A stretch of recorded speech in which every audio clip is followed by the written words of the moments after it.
হঠাৎ করে প্ল্যান করে আমরা বাইরে হয়ে গেছি বাবা লংতরের মন্দির। তো সম্পূর্ণ প্ল্যানটা ছিল আমার একটা বন্ধুর, তো সঙ্গে পিপিরও নিয়ে গেছি। তো ভিডিওটা স্কিপ না করে দেখতে থাকো আর আমার পাশে থাকো। তো দেখো এতটাই টিলা আসছিল, এতটাই পাহাড় আসছিল, মানে কি কমু, ওই যে পাহাড়টা ওইখানে হয়েছে মন্দির। তো এতটা পথ যাইতে লাগবো, আর বিশ্বাস করো আমি যদি জানতাম যে এতটা উঁচুতে যাইতে লাগবো তাহলে আমিও আইতাম না, হইলে আমার বন্ধু মানে আমার পিপিরও নিয়ে আইতাম না হইলে। আর বিশেষ করে যে প্ল্যান করছে আমার বন্ধু, সে নিজেও জানে না যে এতটা উঁচুতে যাইতে লাগবে। দেখো কতটা উঁচু, তো মানে এতটা কষ্ট হয়েছে। আর মানে পুরো ভরা দুপুরবেলা গেছি, মানে হয়তো বা তোমরা যদিও কেউ মানে যাওয়ার প্ল্যান করো, তাহলে দেখো ওই নিচের দিকে আমরা একদম উপরে উঠতেছি, তো আরও অনেকটা পথ যাইতে লাগবো।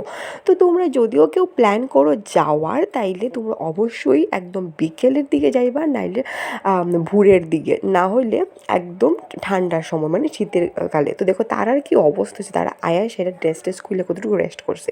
যাই হোক উপরে একদম আমরা গন্তব্যস্থলে আয়া পড়ছি বাবা লংতরের মন্দিরে। তো হয়তো বা বাবা আমার পাপ দিব যে এতটা কইতাছি, কিন্তু কিছু করার নেই, খুবই কষ্ট হয়েছিল, মানে কি তা কইতাম। আর মানে এখানে আমরা বেশিক্ষণ লেট করছি না, কিছুক্ষণ থাকে সেটা প্রণাম টনাম করে সেটা বাবারে দেখে টেখে আমরা বাইরে হয়ে গেছি। কারণ ওইখানে একদমই মানুষ নাই, দেখতেই পারতেছো তোমরা, কেউই নাই।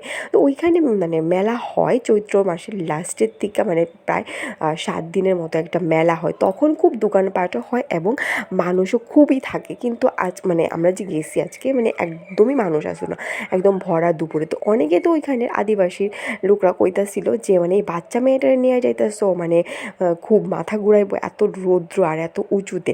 তো মানে ডরাই সেটা আমি তাইরে নিয়ে আইছি যে ভগবান কিচ্ছু কইরো না, মানে কি কইতাম, মানে খুব ভয় পাইছিলাম যে তাই নিয়ে কিছু হয়। কিন্তু না, আমারই মানে আমি টায়ার্ড হয়ে গেছি যাইতে যেতে, বাট তাই টায়ার্ড হয়েছে না।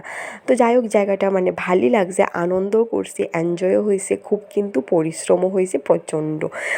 তো জানি না কে কে গেছো, তোমরা যদি অবশ্যই যায় থাকো আমার অবশ্যই কমেন্ট করে জানাইবা কেমন লাগছে, আর আমার এই মিনি ব্লগটা কেমন লাগছে অবশ্যই জানাইবা। আর ভালো লাগলে লাইক কমেন্ট শেয়ার একটা করে দিবা।